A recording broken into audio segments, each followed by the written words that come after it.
अपने प्रदेश की उन्नति और विकास के लिए लोकतंत्र के इस पर्व में बढ़ चढ़कर भाग लें और जो सबसे बड़ी जिम्मेदारी है एक नागरिक होने की, अपनी जिम्मेदारी को जो फर्ज है उसको अदा करें। सच्चाई ईमानदारी के साथ में जो काम करता है, महिलाओं के रक्षा के लिए जो काम करता है, उसके लिए हम वोट कर रहे हैं। और कोई भी व्यक्ति किसी भी समय पे कोई भी पार्टी ज्वाइन कर सकता है और किसी भी समय पे कोई भी पार्टी ज्वाइन कर सकता है। हो सकता है उनका पार्टी ज्वाइन करने का फैसला पहले से हो। देखिए, मैं ना तो आला कमान हूँ, ना मैं हाई कमान हूँ। मैं पार्टी की एक कार्यकर्ता हूँ और जितना कार्यकर्ता के हाथ में होता है उतना मैं आपको जवाब दे सकती हूँ, बाकी पार्टी डिसाइड करती है।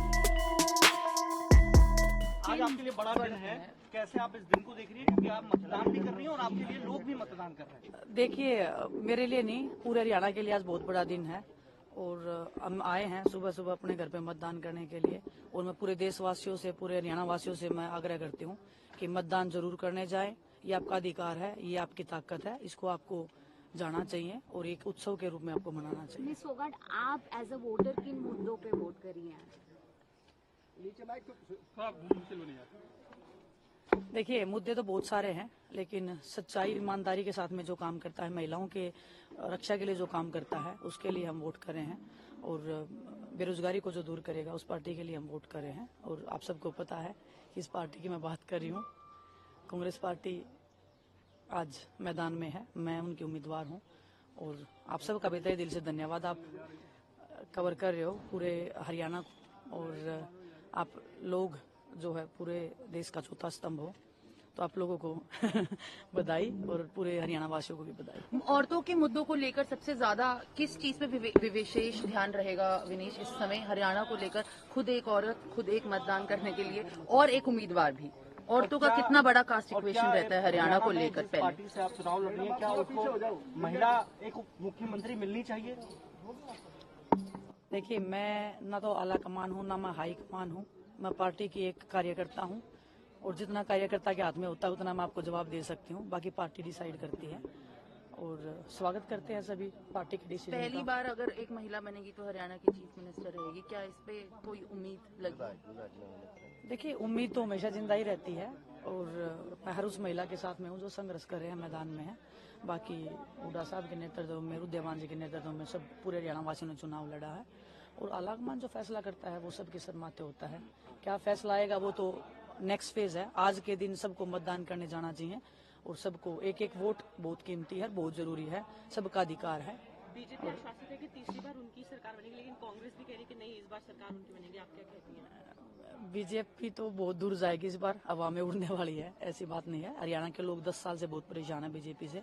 जो उन्होंने अत्याचार किया है किसानों के साथ, चाहे खिलाड़ियों के साथ में, जो अपमान और जो व्यवहार उन्होंने किया है, तो लोग भूले नहीं है उस चीज को, सबको याद है। धन्यवाद। मैम, आज आप मतदान कर रही हैं और बड़ा दिन है आपके लिए, कैसे आज के दिन को आप स्पेशली देख रही हैं, क्योंकि आपके लिए लोग मतदान कर रहे हैं? देखिए, बहुत बड़ा उत्सव है, एक वोटिंग का जो दिन होता है और आज हरियाणा, पूरा हरियाणा जोश और उल्लास और उसी एक उम्मीद, नई उम्मीद के साथ में आज पूरा हरियाणा वोट करने जा रहा है। और कार्यकर्ता होने के नाते, एक पार्टी के मैं कैंडिडेट होने के नाते सबको बधाई भी देती हूँ और सबको मैं आमंत्रित करती हूँ कि सब वोट करने जरूर जाएं, अपने घर से जरूर निकलें।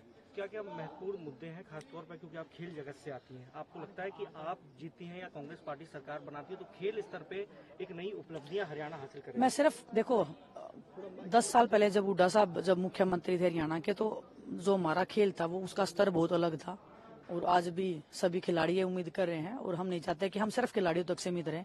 हरियाणा में जितने भी वर्ग हैं, हम सबको एक साथ लेके आगे बढ़ना चाहते हैं। नशे को लेकर आपकी क्या रहेगी? क्या आप चाहेंगे कि जुलाना क्षेत्र में यदि कोई नशा करता है तो वो दूर हो? जब अगर मैं फिर वही बात कर रही हूँ, मैं सिर्फ जुलाना तक सीमित नहीं रहना चाहती हूँ। हम पूरे हरियाणा वासियों के यहाँ पे बात कर रहे हैं और नशा बहुत बड़ा एक मुद्दा है, बहुत चिंता का विषय है और हम हरियाणा वाली जनरेशन को कैसे बचा के रखना है वो हमारा दायित्व है और उसको हम 5 साल तक अपना दायित्व समझ के दिन रात मेहनत करके उसको निभाएंगे। क्या हम भावी मंत्री से भी बात कर रहे हैं? क्या आपको ये उम्मीद है क्या इस बात को? नहीं, ये मेरे हाथ में नहीं है कोई भी चीज। मेरे हाथ में इतना है, मैंने मेहनत की है, हमें टिकट मिला था, हम लड़ रहे हैं बाकी जो भी आगे की जो चीजें होंगी 5 तारीख के बाद में वो सबके सामने होंगी। वो मेरा फैसला नहीं होता, वो आलाकमान का होता है।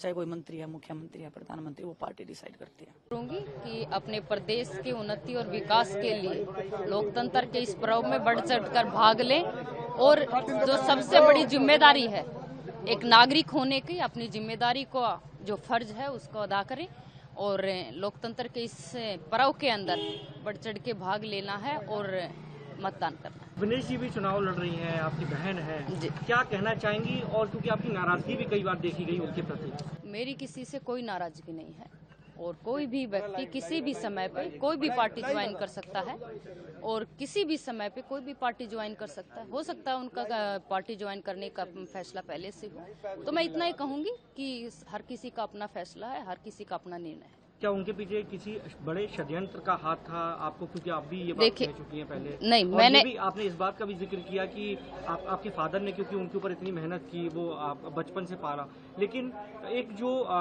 पहचान देनी होती है जब साथ में खड़े होने की बात होती है तो वो साथ में नजर ना ही उन्होंने जिक्र किया, ना ही वो खड़े नजर। कौन से षड्यंत्र की बात कर रहे हैं आप? मैं ये पूछना चाहती हूँ।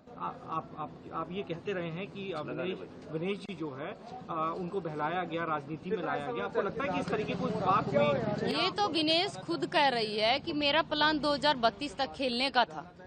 तो आप देख रहे हैं जो जिस खिलाड़ी का 2032 तक खेलने का प्लान है और वो खिलाड़ी बीच में कोई भी उनको राजनीति में लेके जा रहा है, तो वो तो साफ तौर से दिख रहा है। मुझे कहने की जरूरत क्या है जब वो खुद ही कह रही है 2032 तक। अभी गाँव में आ गए और सबसे अपील है पूरे हरियाणा वासियों से कि भाई ज्यादा से ज्यादा मतदान करें और जो 10 साल में जो अत्याचार सह रहे हैं लोग उसके खिलाफ रोजगार, जो आज हरियाणा में रोजगार की कमी हो रही है, आप उसको देखते हुए कि भाई हमें जो 2005 से लेकर 14 तक जो सरकार थी उसमें हर वर्ग का विकास हुआ था। तो जो पिछले 10 साल अभी जो चल रहे हैं उनमें पिछले 10 सालों में जो हरियाणा की दशा और दिशा हुई है उसको ध्यान में रखते हुए, चाहे वो खिलाड़ियों की है, चाहे किसानों की है, जवानों की है, किसी वर्ग को लगा लो आप, सरपंच है, आशा वर्कर थी, जो भी वर्ग, जिस भी वर्ग ने आवाज उठाई उस पर सभी पे लाठियां बरसाई गई है। तो उस चीज को ध्यान में रखते हुए आप ज्यादा से ज्यादा मतदान करें और हरियाणा में कांग्रेस की सरकार लेके आए। थोड़ा कम ही मतदान चल रहा है, अभी लोग घर से बाहर नहीं निकल रहे हैं, तो क्या? देखिए अभी शाम तक है और काम का टाइम है, अभी लामनी चल रही है तो गांव वाले लामनी में भी लगे हुए हैं, तो शाम तक सभी पूरा अच्छे से मतदान होगा। और आपको नई जिम्मेदारी जो सौंपी गई है किसानों का, जो आपको? देखो मैं खुद किसान परिवार से हूँ और पहले कुश्ती करते थे, वो भी मिट्टी आगे में था।